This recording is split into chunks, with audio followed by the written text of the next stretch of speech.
첫 열매를 드릴 수 있는 기쁨이란 말씀의 제목으로 은혜를 나누겠습니다. 오늘 우리는 춘천중앙교회 90주년을 기념하고 감사하는 주일을 보내고 있습니다. 90년 전에 교회를 세우시고 지금까지 지키시고 인도하셨습니다.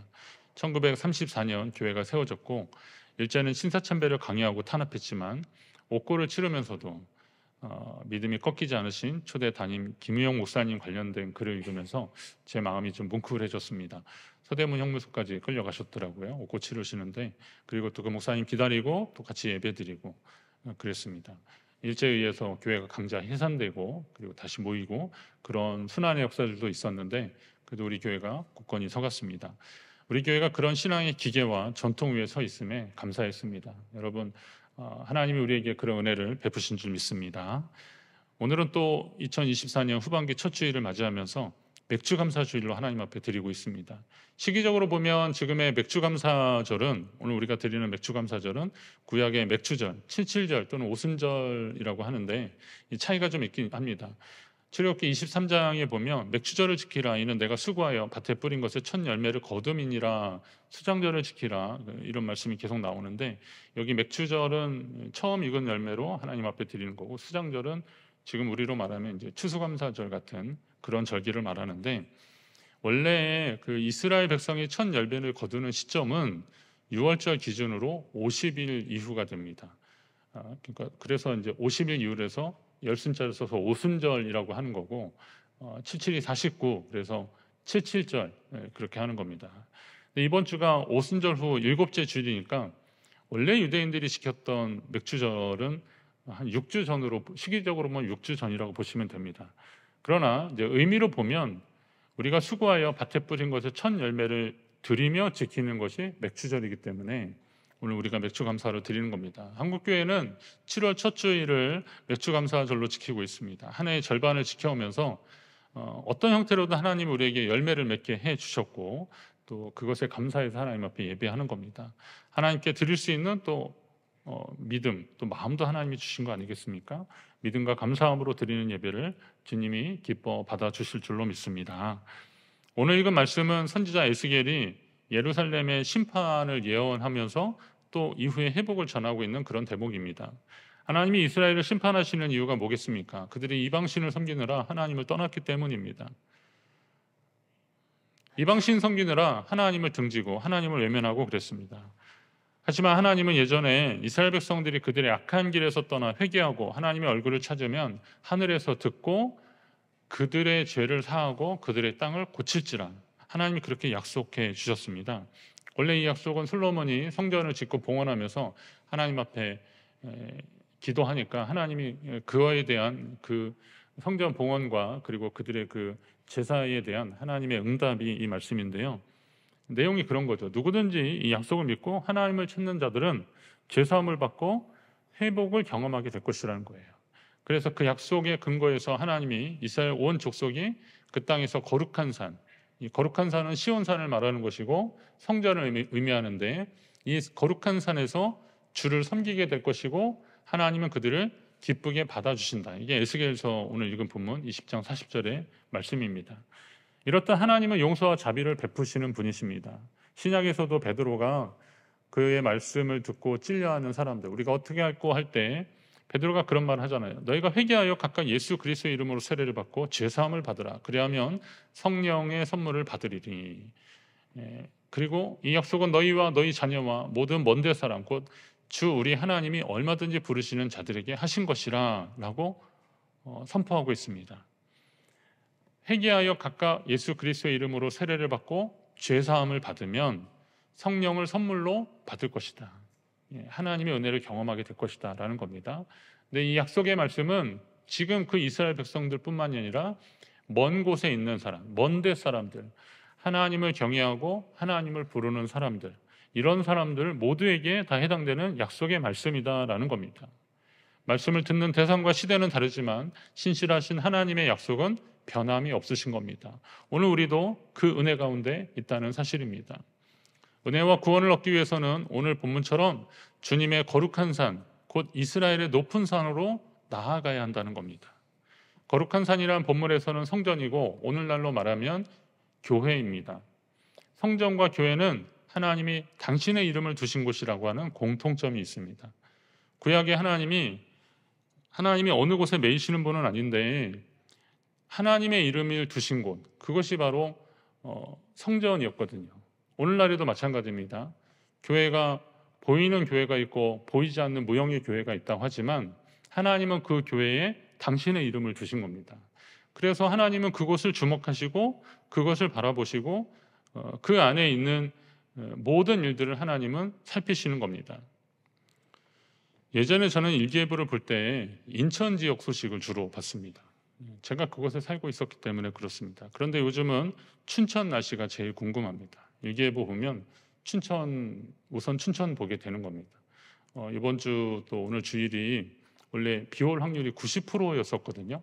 일찍부터 보신 분은 아는데 그래서 행사하는데 비 오면 안 되는데 걱정하고 그랬는데 이 비가 하여튼 막으신 건지 먼저 보내신 건지 하여튼 지금 그래서 오늘 비가 안 오는 걸 저는 감사하고 있어요. 이따 오면 큰일 나는데 그래도 하여튼 저는 춘천의 날씨에 관심이 더 많습니다. 이게 하나님의 눈과 귀가 주목되는 것의 원리입니다. 하나님의 이름을 두신 곳. 오늘도 세상에 있지 않고 세상에 속하지 않고 주님의 거룩한 산으로 나오신 여러분을 축복합니다. 날마다 이곳에 나와서 주님을 예배하는 복된 자 되시기를 간절히 바랍니다. 허물의 사함을 받고 자기의 죄가 가려진 자는 복이 있다라고 말씀했습니다. 하나님의 사랑과 긍휼을 입고 주님 앞에 나온 사람들을 주님이 기뻐하시는 겁니다. 그런데 우리가 예배를 드리면 하나님이 무조건 받으실 것이다 라고 생각하는 것은 착각입니다. 하나님이 예배를 기뻐하신다고 해서 무조건 우리가 예배 드리면 하나님이 다 받으시겠냐. 그러나 이 예배도 우리가 한번 좀 살펴볼 필요가 있는데 이사야 1장 11절 이하에 보면 거기 말씀을 띄워놓고 보면 여호와께서 말씀하실 때 너희 무수한 재물이 내게 무엇이 유익하뇨. 나는 순양의 번제와 살찐 짐승의 기름에 배를 넣고 나는 수송아지나 어린 양이나 순염소의 피를 기뻐하지 아니하노라. 이거 하나님이 하시는 말씀이거든요. 너희가 내 앞에 보이러 오는 이것을 누가 너에게 요구하였느냐. 내 마당만 밟을 뿐이니라. 헛된 재물을 다시 가져오지 말라. 분향은 내가 가증히 여기는 바요. 월삭과 안식일과 대회로 모이는 것도 그러하니 성회와 아울러 악을 행하는 것을 내가 견디지 못하겠노라. 이 마지막 말씀이 참 충격입니다. 헛된 재물을 더 이상 가져오지 말라고 하십니다. 분향은 제사장이 성소에서 하나님 앞에 아침 저녁으로 올려드린 일종의 기도의 예물과 같은 것인데요. 이거 가증히 여기시겠다 그런 겁니다. 월삭, 안식일, 대회로 모이는 거 이것도 다 같다 이거예요. 그리고 성회와 아울러, 그러니까 하나님 앞에 거룩한 모임을 가지면서 더불어 악을 행하는 것을 내가 이제 더 이상 견디지 못하겠노라. 하나님이 이렇게 말씀해 주고 계십니다. 예레미야 선지자를 통해서도 하나님이 같은 비슷한 말씀하십니다. 그들이 금식할지라도 내가 그 부르짖음을 듣지 아니하겠고 번제와 소제를 드릴지라도 내가 그것을 받지 아니할 뿐 아니라 칼과 기근과 전염병으로 오히려 내가 그들을 멸하리라 라고 하나님이 엄히 경고하고 계십니다. 자, 찬송과 영광 받으시기에 합당하신 하나님, 우리의 예배를 기뻐하시는 하나님이 왜 제사와 제물을 받지 않으시겠다고 하신 겁니까? 오늘 본문에 오늘 우리가 읽어드린 이사야서 말씀이나 예레미야 말씀에 다 나오는 겁니다. 그들이 하나님을 떠났고 마음에도 없는 마당만 밟는 형식의 제사를 드렸기 때문에 그렇다는 겁니다. 그러면 어쩌다가 하나님의 백성이라고 하는 이스라엘이, 그 민족이 마당만 밟는 형식의 제사를 드리게 됐습니까? 그들은 한때 스스로를 하나님 백성이라고 자랑했고 그것을 굉장히 자부심을 가졌던 사람들입니다. 그런데 이제는 더 이상 그런 믿음이 그들에게 남아있지 않았습니다. 그런데도 남들이 여전히 하나님 백성이라고 하니까 형식의 제사를 드리는 겁니다. 오늘날에도 성도라는 이름은 있고 경건의 모양은 있지만 능력은 부인하는 자들이 있다는 겁니다. 예배를 드리면서도 마음이 다른 곳에 가 있고 하나님의 이름을 부르긴 하지만 정작 하나님이 말씀하실 때는 세상에 분주한 나머지 주 앞에 있지 않고 더 이상 영적으로 하나님과 교제하지 않는 형식의 그리스도인들이 오늘날 많이 있다는 겁니다. 그런데 남들은 우리 보고 성도라고 하거든요. 그러니까 예배를 드려야 되는 거고, 누가 그런 거죠. 당신은 교회 직분인자인데 주일에 거기 예배 안 드리고 여기 있으면 어떡하냐, 이런 소리 들으면 뜨끔하잖아요. 그러니까 예배는 드리러 나오긴 하는데 하나님 앞에 예배에 감격이 없다면 이거 큰일 난 거 아니겠습니까? 저는 우리가 하나님 앞에 예배 드릴 때 정말 마음을 다하고 전심으로 하나님을 예배하는 것을 날마다 실천하는 자들이 되어야 할 것입니다. 그런 예배를 하나님이 받아주시는 거거든요. 솔직히 자격으로 보면 과연 우리 중 하나님 앞에 완벽한 예배자는 없을 것입니다. 우리는 여전히 죄 가운데 있고 하나님께 완전히 돌아서지 못했습니다. 그런데도 우리가 하나님께 예배 드릴 수 있고 우리 예배를 받으시는 이유는 무엇입니까? 그것은 바로 하나님의 사랑입니다. 신명기 6장에 보면 우리가 잘 아는 너는 마음을 다하고 뜻을 다하고 힘을 다하여 내 하나님 여호와를 사랑하라 라는 말씀이 있습니다. 저는 이 말씀을 묵상하다가 정말 하나님을 마음을 다하고 뜻을 다하고 힘을 다하여 하나님을 사랑해야겠구나 라고 그렇게 다짐하고 또 그렇게 실천하려고 하는데 어느 날 제가 깨닫게 됐어요. 하나님이 우리에게 이렇게 말씀하시는 이유는 하나님이 마음을 다하고 뜻을 다하고 힘을 다해서 우리를 먼저 사랑해 주셨기 때문에 그런 겁니다. 하나님이 먼저 그렇게 사랑하셨기 때문에 너희도 이렇게 해봐라 라고 말씀하시는 거예요. 하나님은 그냥 말씀만 하시는 분이 아니잖아요. 직접 행하시는 거잖아요. 원수를 사랑하라 라고 하셨는데 그 하나님이 이 원수 같은 죄인을 위해서 자기 독생자를 내어주시는 사랑을 실천하신 거거든요. 그렇게 보면 마음을 다하고 뜻을 다하고 힘을 다하여 사랑하라 라는 말은 하나님이 우리를 그렇게 사랑하셨다는 겁니다. 그 하나님이 우리 하나님이신 것을 감사하시기 바랍니다. 그리고 우리가 하나님 앞에 예배하는 것을 하나님이 기뻐하시는 겁니다. 이제 우리는 죄인을 받아주시는 하나님의 사랑을 의심할 필요도 없고 오히려 그것을 더 붙잡고 의지해야 됩니다. 다윗이 고백합니다. 오직 나는 풍성한 사랑을 힘입어 주의 집에 들어가 주를 경외함으로 성전을 향하여 예배하리이다 그랬습니다. 다윗이 이 하나님을 의지하는 법을 알았던 거죠. 그는 비록 나는 부족하고 연약하지만 나는 전쟁에서 많은 피를 묻혔던 사람이고 또 나는 부족한 사람이고 죄인 중에 죄인이었지만 그러나 나는 하나님의 그 풍성한 사랑을 힘입어서 주님 앞에 나아갑니다 라고 그렇게 고백하는 겁니다. 저도 말씀을 준비하면서 이 부분에서 많은 감동이 있었습니다. 나는 연약한데, 나는 부족한데, 나는 죄인인데 하나님이 나를 사랑하신다라고 하시니 나는 그 사랑을 힘입어서 감히 하나님 앞에 서는 것이구나. 우리를 만나주시고 우리 예배를 받아주시는 하나님께 감사하며 주님이 주시는 은혜를 누리시기를 주의 이름으로 축원합니다. 하나님의 은혜를 한번 좀 잘 생각해 보십시오. 저는 초등학교 3학년 때 학교에서 좀 크게 잘못하고 엄마한테 혼나는 것이 무서워서 집에 못 들어가고 근처를 좀 막 배회했던 그런 기억이 있습니다. 부끄럽지만 제가 숙제를 한 번도 안 해간 겁니다. 이런저런 이유가 있었는데 근데 원래 그 학부모 이렇게 학교에서 하는 날인데 원래 어머니 잘 안 오시는데 그날 친구 엄마랑 같이 오셨더라고요. 근데 선생님이 그 비밀을 어머니한테 폭로하신 겁니다. 기동이가 숙제를 하나도 안 한다고. 어머니가 이제 충격이었는데 저를 또 가시기 전에 교실에서 딱 보시더니 집에서 보자 그러시더라고요. 그래서 너무 무서워서 학교에 그냥 공차고 막 해가 니역니역 넘어가는데 쓰레기장 데서 태우는데 막 있다 막 그러다가 이제 집에 가려고 했는데 도저히 못 들어가겠더라고요. 그래서 집 근처를 놓고 이렇게 숭이동 109번지 그 근처를 계속 배회를 했습니다. 그랬는데 그날 비가 오더라고요. 어친데 더 충격, 비도 오고 그러니까 이제 춥고 우산도 없이 처마 밑에서 이렇게 있는데 너무 인생이 불쌍한 겁니다. 그래서 그래 혼나더라도 저는 혼나는 게 주로 맞는 거였거든요. 그래서 맞아도 집에 가서 맞자. 그래서 이제 한 9시 지금도 생생합니다. 그 뚜뚜뚜 땡 하면 9시 뉴스를 이렇게 하는 거 있잖아요. 그거 그리고 새나라의 어린이는 일찍 자고 그게 막 TV에서 이렇게 막 시그널이 막 나올 텐데 제가 이제 딱 들어갔습니다. 그랬더니 어머니가 저한테 막 혼내실 줄 알았더니 아니 어디 그렇게 늦게 다녀? 그러면서 씻고 빨리 밥 먹으라 그러시더라고요. 막 씻는데 눈물이 범벅이 되더라고요.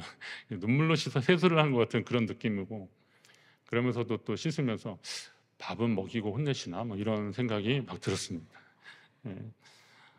근데 희한하게 그날 어머니는 저를 혼내지 않으셨어요. 그냥 일찍 제가 이제 자게 됐고 늦게 잔 거죠. 그때 늦은 밤에 어머니가 차려주신 그 밥상이 아주 꿀맛입니다. 지금도 가끔 생각이 나거든요. 그때 그 마음이 저는 하나님께 감사한 게 그러니까 하나님의 사랑을 이렇게 느낄 수 있는 제 삶의 어떤 에피소드를 하나님이 하나 이렇게 만들어 주신 게 참 감사했어요. 예. 그래서 제가 어떤 기도하고 하나님의 사랑을 이렇게 연상하고 그럴 때는 그 사건이 가끔 떠오르는 겁니다. 예. 혼날 만한 상황이지만 그래도 품어주시고 배고픈 것 같으니까 밥은 차려주시고 그랬던 어머니, 그게 바로 하나님의 사랑이더라고요. 저는 지금도 연약하고 부족하지만 하나님의 사랑을 의지하며 주께 나아가고 있습니다. 하나님이 이스라엘 백성의 회복을 말씀하시면서 그들의 예물, 특히 첫 열매와 성물을 하나님이 요구하고 계십니다. 여기서 첫 열매는 처음 수확한 열매를 말하기도 하지만 요거는 의미로 본다면 가장 좋은 열매를 말하기도 합니다. 하나님이 우리에게 가장 좋은 열매를 요구하시더라고요. 앞에서 말씀드린 대로 만약 우리에게 죄를 물으시면 그리고 심판을 작정하신 하나님이시라면 예물은 요구하지도 않으셨을 겁니다. 나 그거 다 필요 없다 그러신 거잖아요. 제사도 요구하지 않으시는데 무슨 예물을 요구하십니까? 하나님 그거 다 필요 없다고 하실 거예요. 그런데도 하나님이 우리를 받아주시겠다면 그것은 하나님의 긍휼로 그 하나님의 사랑을 힘입어서 주님 앞에 나오는 사람들을 하나님이 받아주시겠다 약속하시는 겁니다. 그리고 그 하나님의 크신 사랑 앞에 오늘 우리가 하나님 앞에 드릴 수 있는 기쁨을 주신 것을 감사하는 겁니다. 오늘 하나님은 거기서, 그러니까 하나님의 이름을 두신 곳에서 우리의 예물과 우리가 드리는 첫 열매와 우리의 모든 성물을 하나님은 요구하시는 거예요. 하나님이 요구하신다는 겁니다. 따라서 죄인인 우리를 사랑으로 덮어주신 주님께 우리가 드릴 수 있는 것이 영광이고 받아주시는 것이 감사라는 겁니다. 여러분, 우리가 하나님께 드리는데 하나님이 받아주신다는 거예요. 그리고 또 하나님이 우리에게 요구하신다는 겁니다. 그것은 하나님이 우리를 사랑하신다는 증거입니다. 어떤 분은 구약 이스라엘의 절기를 우리가 왜 아직도 지켜야 하느냐라고 말씀하시더라고요. 또 그런 쪽에 또 밝으신 분들이 있더라고요. 그래서 이거 뭐 구약 율법이고 이거 너무 이전 거 아니냐라고 얘기하시더라고요. 우리는 농사도 안 짓는데 뭔 첫 열매로 하나님 앞에 감사하냐라고 하시더라고요. 그런 믿음을 가지면 우리가 하나님 앞에 드릴 수 있는 것들이 별로 없어요. 사실 그렇잖아요. 그렇지만 영적으로 보면 우리는 구약의 맥주절을 율법적으로 지키는 것이 아니라 구원받은 하나님의 백성으로 하나님이 우리의 예배와 예물을 받아주심에 감사하는 마음으로 이 자리에 서 있는 겁니다. 첫 열매, 가장 좋은 열매를 하나님께 드리는 감격도 주님이 주시는 은혜인 거거든요. 그러니까 하나님 앞에 드리는 예물은 우리가 믿음이 좋아서 드리는 것이라고 생각하지 마십시오. 하나님이 우리에게 그런 마음을 주셨기 때문에 드리는 것입니다. 아직 나한테 그런 마음이 없다 그러면 나는 하나님과의 관계에 대해서 조금 더 나는 하나님께 어떤 감사가 있을까 한번 생각을 해보십시오. 청년들 가운데 직장에 취업해서 생애 첫 월급을 첫 열매로 다 드리는 경우를 가끔 보게 됩니다. 제가 하도 기특해서 보면 알잖아요. 그래서 이제 어떻게 해서 그렇게 하려고 했냐 그랬더니 그 취업 준비하면서 평생에 한 번인데 꼭 그거 한번 해보고 싶었다는 겁니다. 저는 그 말 들으니까 막 감동이 있더라고요. 하나님이 우리 다음 세대에 이런 마음을 주신 게 참 감사했고 또 그런 마음 그 자녀들을 키우기까지 또 애쓰셨던 그 믿음을 이어줬던 그 부모님들은 얼마나 수고하셨을까 이런 생각이 들어서 참 감사했어요. 평생에 한 번인데 꼭 그러고 싶었다. 물론 뭐 다른 이직을 해서 또 될 수도 있고 막 그러겠지만 그래서 저는 하나님 앞에 그런 마음을 가지는 것이 귀하고 감사한 겁니다. 오늘 우리가 2024년 전반기를 보내면서 믿음의 첫 열매를 주님께 드리는 것은 다른 이유가 아닌 바로 주님 때문에 그렇습니다. 여러분 잘 생각해 보십시오. 내가 주님께 왜 이걸 드리는 겁니까? 내가 왜 주님께 예배를 드리는 겁니까? 예배 안 드리면 좀 혼날 것 같고 중요한 사업 계약 앞두고 예배 안 드리면 또 틀어질까 봐 그래서 겁나서 드리는 거 아니잖아요. 그거 다 빼고 나면 우리는 결국 주님 한 분 때문에 예배를 드리는 겁니다. 오로지 주님 때문에 예배를 드리는 거예요. 다른 이유가 아닌 바로 주님 때문입니다. 우리가 무엇이기에 주님께 드릴 수 있는 마음을 주셨고 그로 인해 복을 받게 하시는지 모르겠습니다. 은혜와 사랑이 아니면 도저히 표현이 안 되는 이 예물과 예배를 주님이 기뻐하신다는데 감사하십시오. 여러분에게도 주님께 드리는 주님 앞에 나아가는 기쁨이 충만하시기를 간절히 바랍니다. 하나님